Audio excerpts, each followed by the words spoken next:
Good morning, students, and welcome in class 11th Commerce Economics class. Today we are going to start new chapter and chapter number 5, that is theory of demand.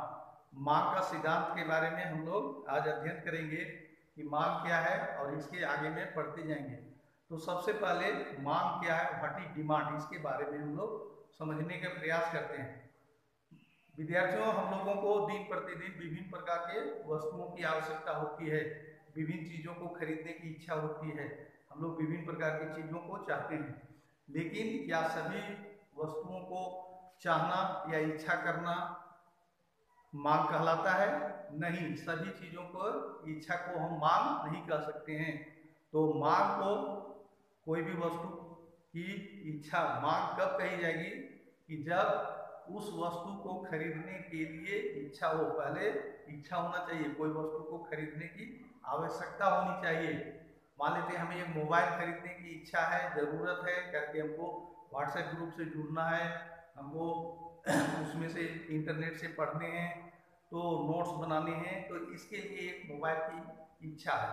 तो यह इच्छा भी है, ठीक है, यह जरूरत है, इच्छा है। लेकिन इस मोबाइल को खरीदने के लिए, मान लीजिए मोबाइल की कीमत 10,000 रुपीज़ है, 10,000 रुपये हैं। जब हमारे पास 10,000 रुपये होंगे और मोबाइल को खरीदने की इच्छा भी होगी, जरूरत भी होगी, तो ये दो चीज़ें होंगी। पहला, उस वस्तु की इच्छा होना, उसकी जरूरत होना। दूसरा, उस वस्तु को खरीदने के लिए मनी का होना, रुपया का होना, मुद्रा का होना जरूरी है। और तीसरी जो चीज़ है वह है उस धन को, उस मुद्रा को खर्च करने के लिए तत्पर होना, विलिंग करना। केवल हमारे पास धन है लेकिन हम उसको खर्च नहीं करना चाहते हैं, हमें वस्तु की आवश्यकता भी है, हमारे पास धन है लेकिन हम उस धन को नहीं खर्च करना चाहते हैं, तो वह इच्छा, वह धन मांग नहीं कही जाएगी। इसलिए किसी भी वस्तु की मांग तब कहलाएगी जब उस वस्तु का पहला विलिंगनेस हो, उस वस्तु के लिए नीड हो, पहला जरूरत होनी चाहिए, उस वस्तु को खरीदने के लिए जरूरत होनी चाहिए, ठीक है। दूसरा, मनी होना चाहिए, ठीक है। तीसरा मनी होना, दूसरा मनी होना चाहिए। और तीसरा है मनी को स्पेंड करने की, मनी स्पेंड करना है, मनी स्पेंड करने का विलिंगनेस होना चाहिए, मुद्रा खर्च करने की तत्परता होनी चाहिए।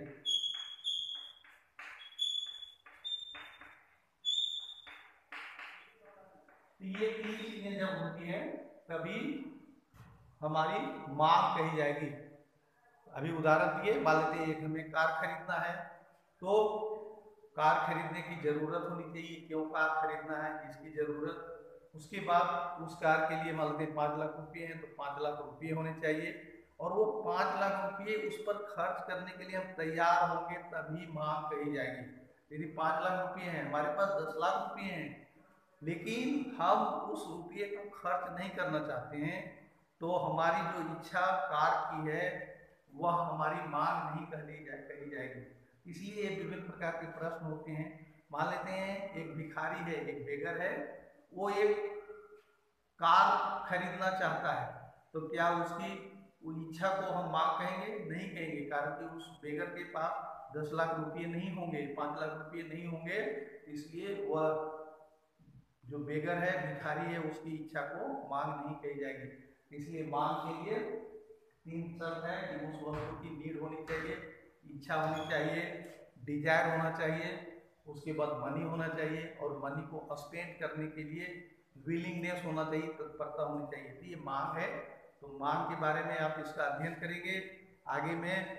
क्वांटिटी डिमांडेड है, उसके डिमांड का शेड्यूल है, लॉ ऑफ डिमांड है, फैक्टर्स अफेक्टिंग दी डिमांड है। 3 चीज़ों को पढ़ें, इस चैप्टर्स को पूरा पढ़ लीजिएगा। उसके बाद इलास्टिसिटी ऑफ डिमांड को पढ़िए, और कल फिर आज दिन भर उसे पढ़ें, और पुनः आगे में हम लोग इसकी चर्चा करेंगे।